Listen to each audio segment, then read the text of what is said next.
I'm not someone who gets spooked easily. I work from home, so I spend a lot of time alone in my apartment. When I first moved in, I was just glad to have a little extra space. There's this small room at the end of the hall. I set it up as a home office and didn't think much about it. A few months after moving in, I started to notice odd little things. I'd leave the room with the door closed, only to find it open again later. I figured I just hadn't pulled it tight, or maybe the building's old hinges were to blame. Once I found my coffee mug on the bookshelf instead of my desk. Another time, a pen I swore I left on the keyboard was sitting on the windowsill. Most of the time, I shrugged it off.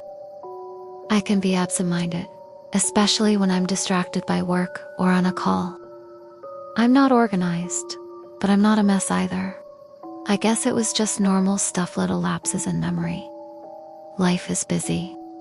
There was one week where it happened more than usual. I started to wonder if I was more stressed than I realized.